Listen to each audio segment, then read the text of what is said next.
Good morning friends, कैसे हैं आप सभी। मैं ठीक हूँ एंड आई होप कि आप सभी भी बहुत अच्छे होंगे। जैसा कि आज संडे है तो घर के सारे पेंडिंग काम को करना था, इसलिए सुबह उठ के सारे काम करने के बाद नहा धोकर नाश्ता पानी करने के बाद लगभग 11 बजे मैं फ्री हुई।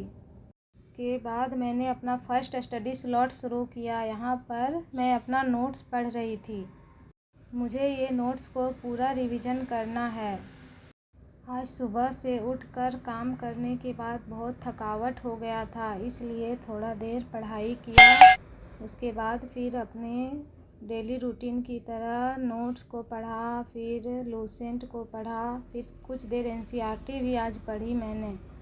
पढ़ने के बाद मैं लूसेंट लेकर बैठी। लूसेंट को मैं 2 से 3 बार रीड करती हूँ डेली, ताकि मेरे माइंड में पूरे अच्छे से मॉडर्न हिस्ट्री फिट बैठ जाए, मुझे दोबारा पढ़ने की ज़रूरत ना पड़े। लेकिन ऐसा हो नहीं सकता, खासकर बुक से पढ़ने पर तो नींद ही आने लगती है।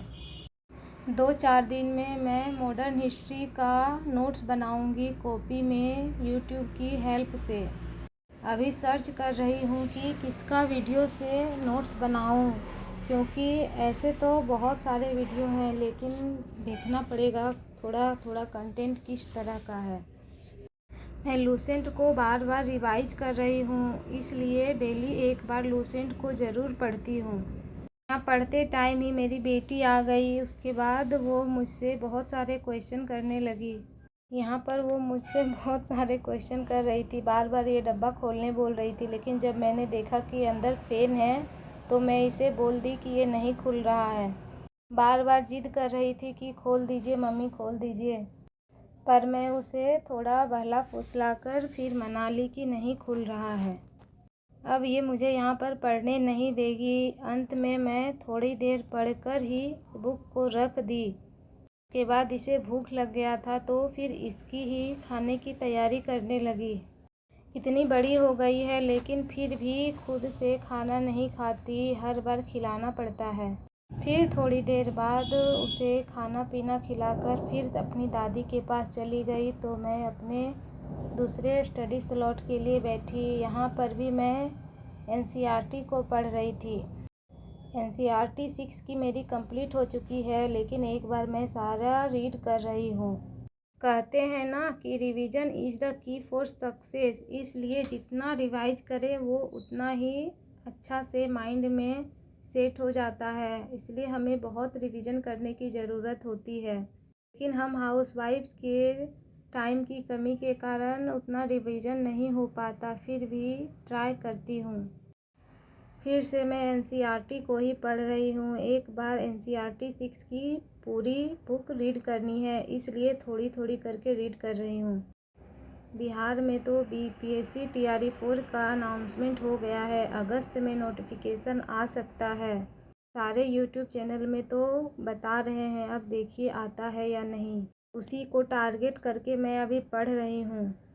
मेरी वॉइस ओवर में आपको ट्रेन और गाड़ी की साउंड आते रहेगी, क्योंकि मेरा घर रोड के साइड है। यहाँ पर 24 घंटा गाड़ी चलते रहता है और फाटक भी लगभग दिन भर में बहुत बार बंद हो जाता है, इसलिए हमेशा यहाँ पर साउंड का प्रॉब्लम रहता है। दिन भर शोरगुल रहता है। लेकिन मैं सोचती हूँ कि जब थोड़ा माहौल शांत हो तो थोड़ा वॉइस ओवर कर लूँ, लेकिन पॉसिबल नहीं हो पाता। थोड़ा साउंड तो आ ही जाता है इतना हॉर्न के कारण। आप लोग देखते होंगे कि मैं 2 ही रूम में पढ़ती हूँ। हमारा घर बहुत बड़ा नहीं है, बस 2 रूम और एक किचन है, इसी में हम लोग रहते हैं। स्टडी टेबल भी है, लेकिन मैं स्टडी टेबल में पढ़ने में कंफर्टेबल नहीं हूँ। मुझे पलंग में टेबल लगा कर ही पढ़ने में अच्छा लगता है।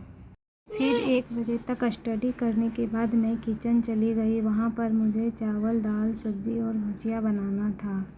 जल्दी जल्दी अपना काम फिनिश कर रही थी ताकि जल्दी से फ्री हो जाऊँ। उसके बाद फिर अपना स्टडी स्टार्ट करूँ। तो यहाँ पर मैं चावल और दाल धोकर डाल रही थी। हमारे यहाँ चावल कुकर में बनता है। फिर मैं जल्दी से अपना काम फिनिश करके अपने स्टडी के लिए आई। आज मेरी बेटी मुझे बिल्कुल टाइम ही नहीं दे रही थी। बार बार वॉइस ओवर करने में डिस्टरबेंस कर रही थी। बार बार आवाज़ देकर मुझे बुला रही थी, इसलिए मैं बहुत अच्छे से आज वॉइस ओवर नहीं कर पाई। और ऊपर से इतना गाड़ी का साउंड और हॉर्न, इससे भी कुछ डिस्टरबेंस हो ही जाता है। यहाँ पर मेरा सब्जी, भुजिया, दाल, चावल सब बन रहा है। तो ब्लॉग को एंड करती हूँ। Thank you.